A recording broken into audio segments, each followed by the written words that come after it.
আসসালামু আলাইকুম। আমি ডাক্তার সুমাইয়া ইসলাম আপনাদের সামনে উপস্থিত হয়েছি আরও একটি নতুন হোমিওপ্যাথি ওষুধ নিয়ে। আজকে যে হোমিওপ্যাথি ওষুধটি নিয়ে আলোচনা করব সেটি মূলত হৃৎপিণ্ড ও ফুসফুসের উপরে অধিক ক্রিয়া করে থাকে। তাই ভিডিওটি সম্পূর্ণ দেখতে আমাদের সাথেই থাকুন।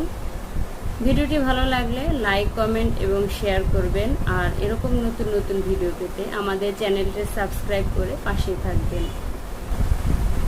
আজকে যে হোমিওপ্যাথি ওষুধটি নিয়ে আলোচনা করব সেটি হচ্ছে অ্যান্টিমোনিয়াম টার্টারিয়াম অর্থাৎ এন্টিম টার্ট।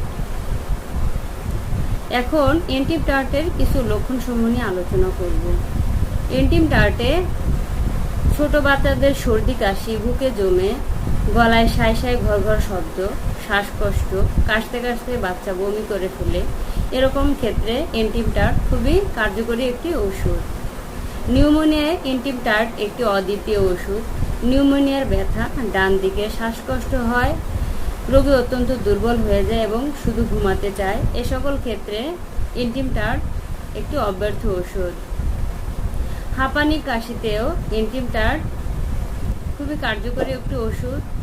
হাঁপানি রাত 3টায় বৃদ্ধি হয়, রোগী বালিশে ভর দিয়ে বসে থাকে, ঘুমাতে পারে না, গলায় বুকে সাঁই সাঁই ঘর ঘর শব্দ, এ সকল ক্ষেত্রে অবশ্যই এন্টিম টার্ট ব্যবহার করবেন।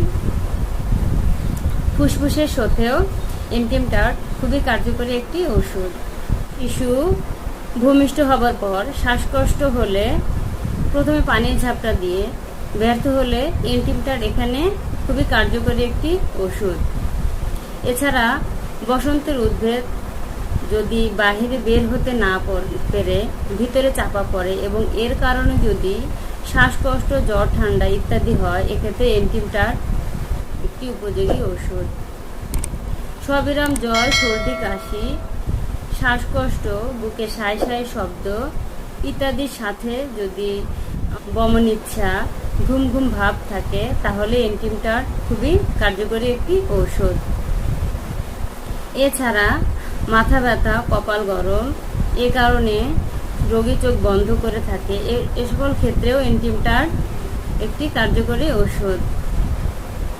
এছাড়া উদরময়ের সাথে প্রচণ্ড পেটে ব্যথা থাকলে এন্টিম টার্ট ফলপ্রসূ কাজ দিবে। এখন বলবো এন্টিম টার্টের কিছু মানসিক লক্ষণ নিয়ে। এন্টিম টার্টে শিশুরা কোলে বেড়াইতে চায়, রোগীর মুখ ফ্যাকাশে এবং শুকনো দেখায়। এখন বলবো এন্টিম টার্ট ব্যবহারের নিয়মাবলী। এন্টিম টার্ট বড়রা 2 ফোঁটা করে ওষুধ জিভে দিয়ে দিনে 4 বার খাবেন, খাবার আধা ঘন্টা পর খাবেন। অন্য কোনো ওষুধ খেলে তার 10 মিনিট পর খাবেন। ছোটরা 1 ফোঁটা করে ওষুধ 1 চামচ পানিতে দিয়ে 4 বার খাবেন, খাবার আধা ঘন্টা পর খাবেন এবং অন্য কোনো ওষুধ খেলে তার 10 মিনিট পরে খাবেন। এন্টিম টার্টের যে লক্ষণাবলীর কথা বললাম, এরকম লক্ষণাবলী কোনো রোগীর মধ্যে দেখা দিলে তাদেরকে অবশ্যই স্যাঁতসেঁতে স্থানে বসবাস পরিত্যাগ করতে হবে। আশা করি আজকের এই ভিডিওটি দেখে আপনারা উপকৃত হবেন। আপনাদের যদি একটুও ভালো লাগে ভিডিওটি, আমাদের চ্যানেলটি সাবস্ক্রাইব করে আরও নতুন নতুন ভিডিও তৈরি করতে আমাকে উৎসাহিত করবেন। আল্লাহ আপনাদের সবাইকে ভালো রাখুন, সুস্থ রাখুন। ধন্যবাদ সবাইকে। আসসালামু আলাইকুম।